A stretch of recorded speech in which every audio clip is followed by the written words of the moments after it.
When you see your boy the Grizz, you know what it is, what it do, what it is. Yes, I am the Grizz. Welcome back to Yesterday Today. This, of course, is the show where we bring you some of the biggest gaming news you may have missed from yesterday today. And we got some stuff to talk about, so let's finish out the week strong.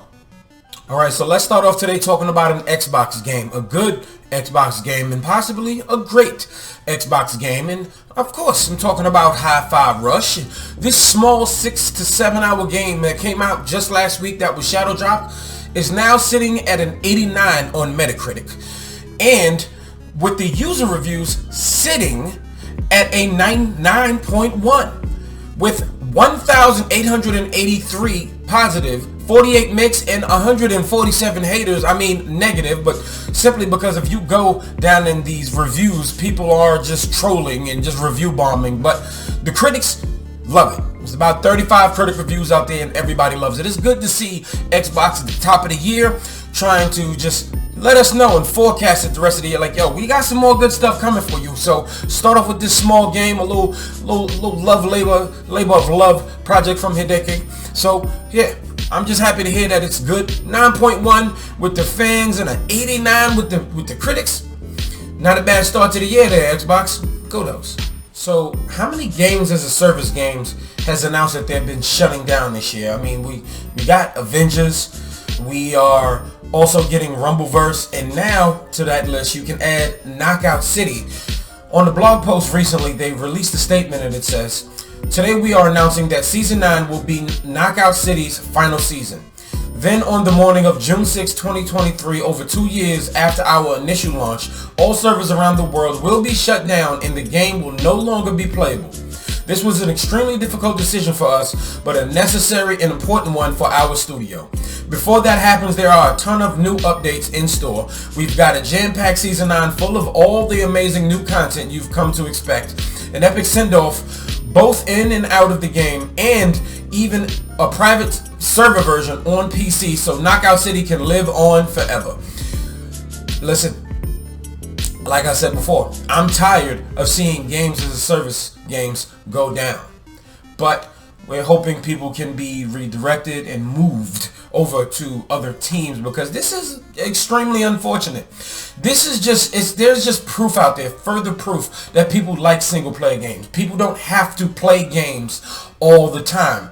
Okay, I said this stuff about Assassin's Creed. I said every game shouldn't come out and try to be Destiny, Division, Fortnite, and all of that. It's okay to have a single player game and even a multiplayer game that you maybe support for 1 or 2 years and then move on, like Call of Duty is. Stop trying to milk it and squeeze it dry. People love single player games. Sony is a walking example of that. God of War came out and has sold over 11 million copies already, and it's only been out 3 months. Dead Space is a great single player game. All people need is to get into a single player game between 10 to 40 hours, high quality, good story, good gameplay, stuff like that. Everything doesn't have to be 70, 80 to 90 hours. People don't need to only be playing some online always game all the time. That is just painful. And I don't want to continue to see this. Let me know what y'all think about all this in the comments below, because if I say anything else, I'm going to continue to go off.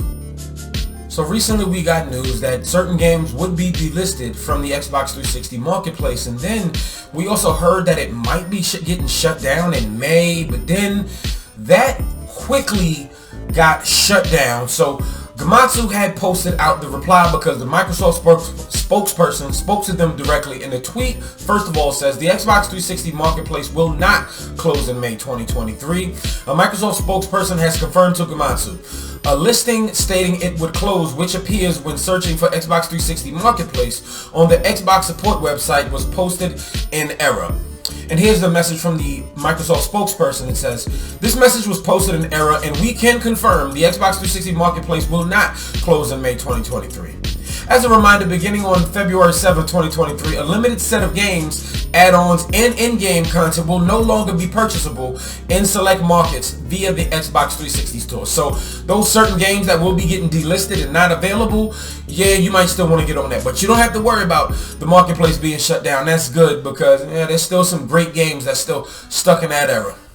So if you've been a fan of the channel for a while, you've been watching here for a while, You know two things. One, I'm a first-person shooter, and you know that I am a huge fan of Titanfall, and I was really upset when they made Apex Legends instead of Titanfall 3 or even a free-to-play Titanfall game. But now, there's even more bad news that there's been a Titanfall game canceled and it was tied in with some of the Apex Legends, and Bloomberg put this out, but as you know, it's blocked behind a paywall. So Jason Schreier gave us just a little something small. It says, new.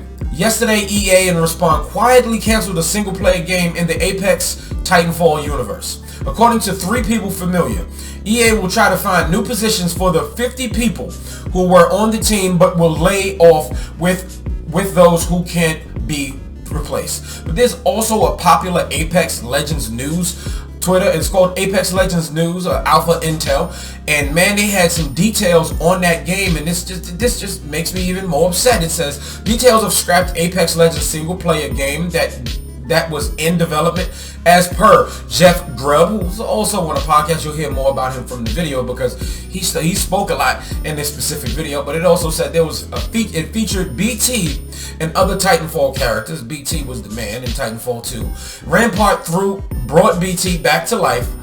Players played as Blisk. Legends would show up to give you powers, Legends from Apex Legends, and it was inspired by Doom Eternal, and of course there was wall running. Now they didn't really say if it was Titanfall 3, but it was something along in the universe. But I'm saying right now, whatever you canceled, I don't want to see people laid off, anything like that. Just make Titanfall 3. No, seriously, just make Titanfall 3. Respawn, you giving us great Star Wars games. People love Apex Legends. That game ain't for me, but I see what it is. What I want you to see what it is that we want you to make Titanfall 3. Don't release it next to Call of Duty. Don't release it next to Battlefield. Y'all know how to make polished games for the most part, because Jedi Fallen Order kind of released buggy, but the game was really great. There was a great game there. So we know that you know how to make great single player games, as you did with the campaign of Titanfall 2. Just make Titanfall 3. Make the multiplayer either separate, make it more ambitious, whatever. Give us a single player Titanfall game. 10 to 15 hours, doesn't even have to be 20 or 30, just 10 to 15, whatever, and we can enjoy it. Just make Titanfall 3. Seriously. Vince Zampella, please. Make Titanfall 3. I know y'all tired of me saying that, but I'm serious. If you play Titanfall 2 and you've never played the campaign, let's just say this. Every time it goes on sale, it's pretty much $5 at this point.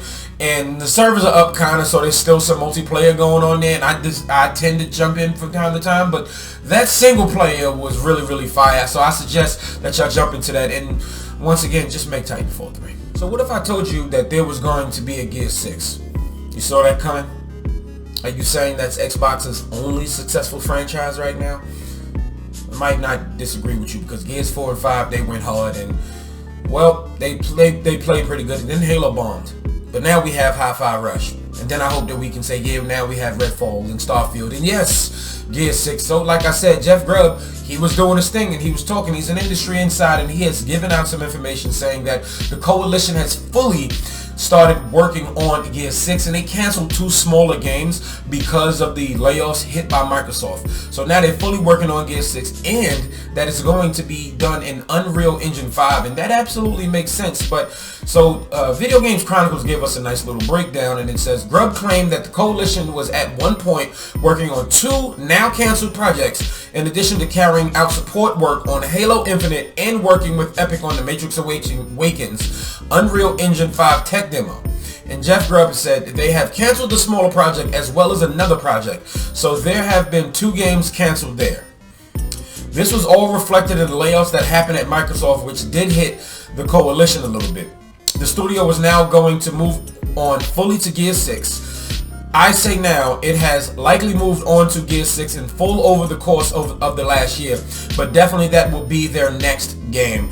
And according to Microsoft, this is all still from VGC, according to Microsoft, Gears of War has sold over 22 million units and grossed over $1 billion when the company acquired the franchise from Epic Games in 2014. So, yeah, I knew I was. Like, I remember it being a part of Epic, and now, and listen, Gears of War 1 through 5, I want to say, definitely went hard. I didn't really play Judgment, but I played some of the other stuff. But Gears of War 4 and 5 I definitely like. They changed the main protagonist. It's a really solid story, especially toward the end of 4, and you really start to appreciate the story of 5, honestly. At first it didn't stick with me, but when I sat down and really played, I was like, man, this is really fun. It's a really good story as well. So I'm always excited for Gears 6. Bring on more Gears. Let me know what you think about all this in the comments below, though.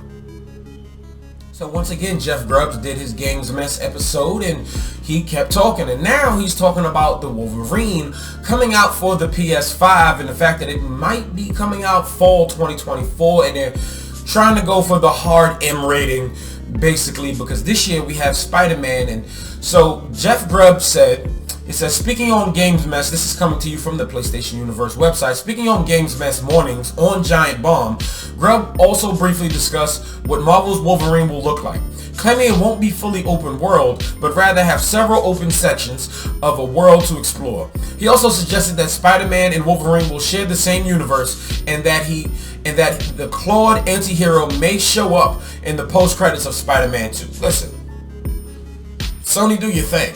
Y'all been doing your thing, but I mean with the Marvel stuff, oh, absolutely do your thing. You want to make a Sony Marvel universe, whatever, with the games, whatever what it is. I don't want stuff to get tangled up because we have stuff that's together, because I know this isn't going to chime in with Midnight Sun. So yeah, go ahead and do your stuff. You got Spider-Man, you got Wolverine. If you got something else in your back pocket, I'll wait for that, because I can't wait for Wolverine. I remember X-Men Origins Wolverine, that game. The mature rated version, game was fire. That game was basically God of War, except you can pounce on people as Wolverine, ripping people to shreds and paling them. That's probably one of the best movie games, except Spider-Man 2. We already know that is a legacy title right there. So I'm happy to hear about this. I trust this in Sony's, because I love the last 2 Spider-Man games we got from Sony and Insomniac. And with Insomniac also doing Wolverine, I don't think they're going to do any wrong. I'm really excited about this, but if you are, let me know down in the comments below. Okay, so ending out the show and ending out the week, we got some news coming out of Sony from the CFO Hiroki Totoki, and this was transcribed by Genki over on Twitter, and Genki's a pretty popular account where they transcribe some news that comes from Japan and put it in English. And this is exactly what the CFO had to say. He said, PS5 share compared to peers in Europe as compared to the United States, our position is higher. We are maintaining a high position. In the United States also, in summer, there was some narrowing of the gap, but more recently our share has expanded significantly.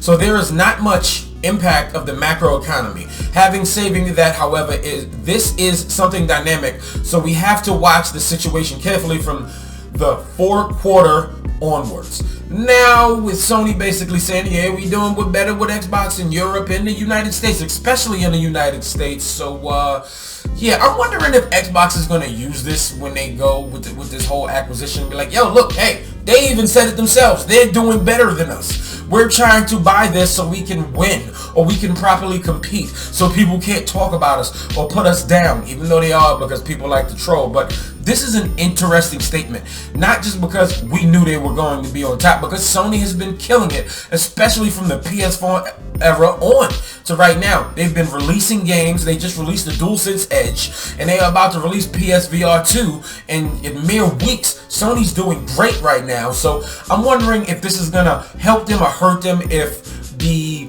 FCC is paying attention to anything Sony's saying, like, yo, we see y'all talking about y'all doing better than Xbox, so maybe we just gonna go ahead and let this acquisition go through. But this is just one man's speculation, so don't take that to heart. You know what this means? I don't know though, so take that with a grain of salt. Once again, this is just speculation. Alright everybody, thank you so much for watching. That is a wrap for today and a wrap for the week. Let me know what you think about everything down in the comments below, especially with Sony's comments about them being ahead of everybody else. What do you think about that canceled Titanfall project, and maybe what you think about Gears 6 coming out sometime soon, and especially that mature rated Wolverine game? But if you are new here, go ahead and hit that red subscribe button on your way out, and hit that notification bell so you know when your boy is posting. I post Monday to Friday, 9 a.m. to help you start your workday. And go ahead and hit that like button on your way out. And if you disagree or you didn't like anything you heard here, hit me up in the comments and let's have a healthy dialogue. Thank y'all so much for watching,